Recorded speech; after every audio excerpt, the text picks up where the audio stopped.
Hello everybody, yes it's me Desmondo from the Shed of War. Welcome everybody, it's been a while since I posted anything even remotely relevant, but here we go, yes, Brigade Fire and Fury. I have spent the day walking the dog, cutting the grass, cleaning the house, helping my wife, and then I got to spend most of the afternoon after watching the Belgian Grand Prix to actually setting this table up. Now this is, to be fair, this has been ongoing for a few days, but today I got down to it, and to be honest, I think I've cracked it. It's done.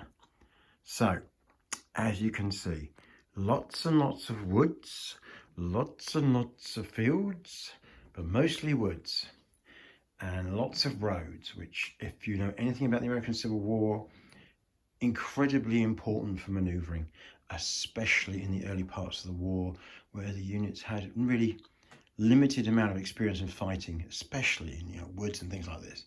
So forget about all these myths about, oh yeah, they're going up in the outback and whatever, and they understood how to fight and stuff. That's great, but not when you've got formed bodies of infantry trying to move through woods where the smoke is laying so thick they can't see 12 yards, 20 yards ahead of them. This is what Shiloh was all about.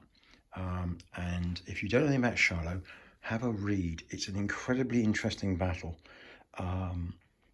So much to learn, so much the armies both learn. Grant and Sherman on one side, Johnson on the other. Tactics based basically on the availability and quality of the troops.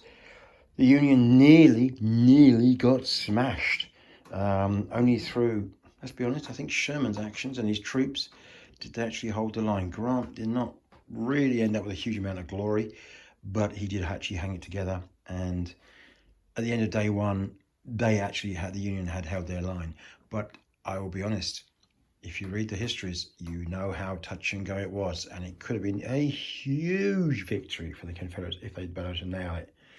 So anyway, what you're looking down is, it looks very confused and jumbled, and I'm sorry for that, but the most important thing over there is the Mississippi in the top left with two gunboats. Yes, I know they're from the Sudan, ignore the flags. But anyway, everything else is from the collection, everything else has been put together over the last day, 2 days. I have played the smaller version of this, which was about 2/3, which did not have Shiloh's church in it, which is where Sherman did his great defense. But yeah, this is going to be fantastic, I hope. I'm going to sort out the commands, who's going to take what, try and get as many people in as I can, because that would just cause even more confusion. So I'm hoping to get 3 players aside, maybe 4 on the Confederates, and just see how much command and confusion comes out of that. But essentially, I need to print some more, well, I need to ask Ian to print some more tents for me. I've got a mixture of sizes and all sorts of stuff, but I need a lot more to actually show where the Union camps were, because there's a few more camps down here. There's a much bigger camp here. Now, each camp in this scenario is a brigade. So you can see, I'm going to gently scan over there. There's quite a lot of tents and quite a lot of brigades, and they are all spread out. Now, the Confederates attacked very early in the morning, and most of the Union was still brewing their coffee, if that.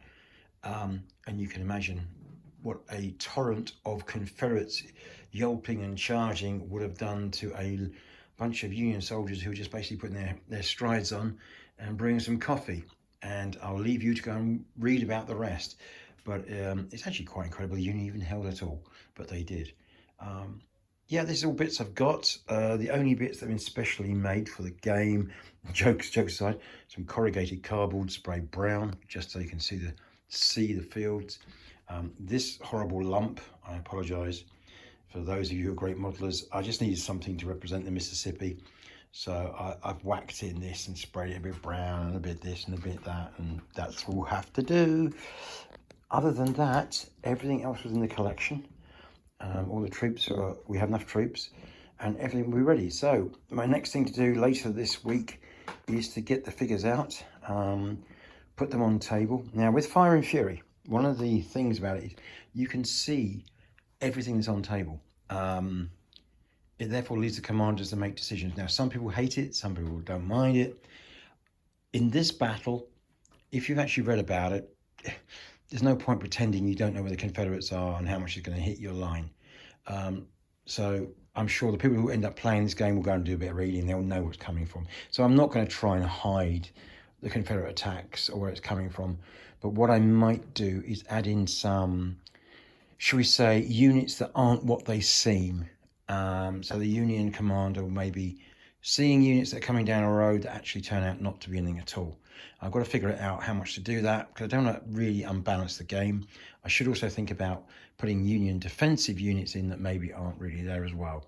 So I'm going to muck around, bounce a few ideas off Ian, a few other people who played Fire and Fury a lot, and see what they think. But anyway, this is it. It's ready to go, right or wrong. That is the Battle of Shiloh for Brigade Fire and Fury. And I'm going to go and have a beer now and sit in the garden. Good night, everyone.